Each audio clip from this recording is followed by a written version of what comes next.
Hello students, welcome to another episode of Guess How Many? Guess how many clementines there are in this bag. Have a look at it.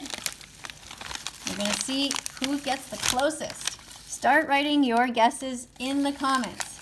Now I'm going to move this out of the way because we're also going to be talking about this ice cream. Check it out. It's vegan.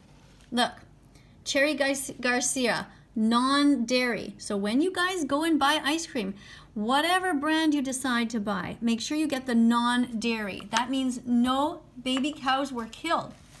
No cows needed to be taken away from their moms. So there's no violence involved. And I can tell you, this is so good. Thank you for being vegan. That's what the animals say. Oh my goodness. Let's see. So it's the same kind of calories as anything else. You have 250 calories in there. And, you know, we're not going to say that this is a healthy food. I mean, it has sugar in it and fat. But look, no cholesterol. No cholesterol. That's good. That's good for your veins and arteries. Usually, there is no cholesterol in things that are from plants. And this is all plant-based. Is that cool? Made with almonds. And what do you think the first ingredient is? Let's see. What the first ingredient, they have water, sugar, cherries, coconut oil, and almonds are in there. So really coconut oil is kind of the main thing that makes this taste so delicious, and of course the almonds are in there. So that's one thing I wanted you to guys look at. I'm going to be having a few bites of this. I've tried to let it sit a while because it was frozen. I bet you would like that. I wish you were here. I would feed you one spoon at a time. Oh my God, so good. I also want to show you this book, Vegucated, an educator's guide for vegan inclusive teaching. This is by Laura Chepner. I just wanted you guys to see this so you would know what kind of things are available to teachers. But of course, most teachers never look at this kind of stuff because most teachers don't know about veganism. They don't know about the importance of it. They themselves are often vegan phobic. It's really too bad. This is by Vegan Publishers and it was just copyrighted in 2020. Let's have a look here. So we have a foreword, an introduction. Who is this guidebook for? Whoops, dropping my spoon there. And what are the aims of this book? Chapter 1. Why should you make your environment more inclusive for vegan children? So if there's any teachers watching, you should make it more inclusive because vegan children are very different from other kids. They see animals in a different way. They see them as actually sentient beings, not as objects. They don't want to hurt them. So when you have dead bodies in your school, you can be sure that that's going to bother animal rights activists and vegans. So we have here animal rights, health, environment, and compassion. Those are some of the units. Chapter 2, how can you make your environment more inclusive for vegan children?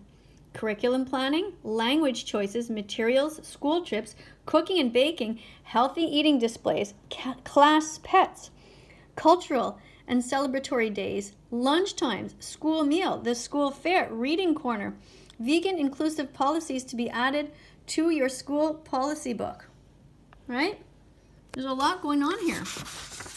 Let's look here, chapter 3. What general benefits might you see? Healthy relationships with food, included children, good influence on other children, more compassionate classroom, humane education. Chapter 4, examples of lesson plans, introducing the class to veganism. So let's look inside here. There's the foreword. And we have an introduction. I just want to show you some of the lesson plans that I saw. The lesson plans are, when we have here, different ideas of different ways that teachers can teach things. So you have like the bug hotel, you have all kinds of different things that they describe them. What happens at a sanctuary, maybe a teacher's going to teach about the sanctuary. You see on the top here, I'm just going to go to the beginning of this lesson. So here's the beginning of a lesson plan. If you kids don't know that lesson plans are what teachers have, we write them, we get organized. So lesson plan, sanctuary/freedom. So poetry. Further examine the phrase free as a bird. Ask the children where they feel it originated from. Follow up with some bird spotting and write a poem titled Free as a Bird, describing what they saw. Literacy. Then there's more literacy, more literacy. This one is sequencing events, recount, and creative planning, and classic tests. Nelson Mandela's Long Walk to Freedom is an exceptional book for older children, describing both his time in prison and time as South Africa's president. Then this goes on. Sorry, this is hard to do with this one hand. But you can see that these are type of lesson plans that teachers use in the classroom. And as we go through the book here, there are lots of different things that are discussed. One of the things is what happens if you have a class pet, because vegans don't believe that there should be animals in the classroom. That classrooms should not have animals because animals belong in the wild or free, and they shouldn't be handled by so many children one after the other and treated as objects. Now here I guess we're talking, what are the benefits you might see? Here's a quote from Michelle Obama. "We can't lie around on the couch eating French fries and candy bars and expect our kids to eat carrots and run around the block." That's true. Not everybody has good role models as parents. Many times parents are not exactly doing what they want their kids to do, but parents have to be good role models. A great activity to do with your child is to walk. Walk with your child. Look around the neighborhood. And so you get the idea here. So that book is called Vegucated. It's a guidebook for educational professionals who wish to learn more about veganism, how to engage with children and parents who are vegan, and how to incorporate lessons and policies to be as inclusive as possible. So today we learned about this book called Vegucated. Feel free to buy it if you're a teacher. It's really a great little size and it's got a lot of good information in there. We also learned that vegan ice cream is good, is delicious, is affordable, and doesn't have any cholesterol. And the last thing we're going to do today is count the oranges. Well, they're actually clementines. So I'm going to put my ice cream aside here, my vegan ice cream. I'm going to dig into that right as soon as you guys are gone. Thanks again for being vegan. And if you haven't yet subscribed to this channel, please press the subscribe button. And press the like button too if you like it, if you're having fun. And if you like this kind of video, let me know, because I'm open to doing whatever it is that you guys want to do. All right, what are your guesses? How many do you think are in here? 100? 5,000? 4? You guess. All right, we're going to count them now. Wait, write down your answers right now. Write down what you think it is. Come on, doesn't matter if you're right or wrong. We're just having fun. Okay? You got your answers written? Here we go. We're going to count them. We are going to count these. And what do they call these? Clementines? What do you call them? Where's the label? Sometimes they're tangerines and sometimes they're, here, clementines. Okay, these are clementines and they are from Morocco. Packed by a place in Ontario, Canada. All right, here we go. 1 clementine. Clementines have vitamin C and they are nutritious. 2, you should eat clementines because they are a whole food.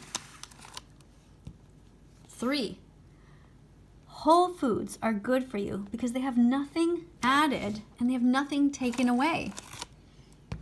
4, you should eat these because look, they already have their own wrapper. Isn't that cool? Like you don't have to wrap it. There's no candy bar wrapper. It already comes with nature's own wrapper that fits perfectly. And look how pretty it is. Oh my goodness, guys. I mean, seriously, if you wanted to design something more beautiful in the world, if you think you could, then nature's fruits and vegetables, they are so beautiful. I mean, did you ever stop to think about this? Okay, this table has some art on it, right?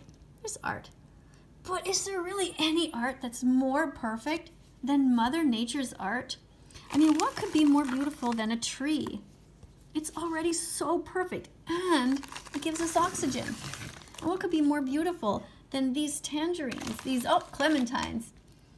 They're so round and perfect, and if you're good at juggling, you could juggle them. I try sometimes, but I'm not that good at it. I kind of tend to drop them. Have you noticed that I lost track of counting because I'm so busy yakking away? That's me. I'm just a big talker. Let's go here and put them all out. We'll count them after. Okay? Don't worry, I haven't forgotten about counting them. Probably you guys have already counted them. Some of my students are just so smart. You guys are such smarty pants. All right. And that one. And, oh. And, ta-da! All right. That's how many clementines are in the bag. Let's count. 1, 2, 3, 4, 5, 6, 7, 8, 9, 10, 11, 12, 13. Okay. You want to change your guess? We're up to 13. You can change your guess if you want to. And look who we have here. It's our little friend. Do you remember her name? That's Regan. She's vegan. This is her little friend. Oink, oink. We said we're up to 13. Okay, here we go. 14, 15, 16, 17, 18, 19, 20, 21 clementines were in this bag. 21 clementines in the bag. Make sure you eat fruit every day. Thanks for watching, everyone. Don't forget to subscribe and to like and to always keep an open mind. Remember, anytime you read something, always question whether it's true or not. There are so many lies and rumors going around. And you will see if you are ever on the other side of that, you'll see how terrible that is. When people tell lies about you, it's not fun. So be nice, be kind, and be vegan. I'll see you in the next video. Bye-bye for now. Do, do, do, do, do, do, do.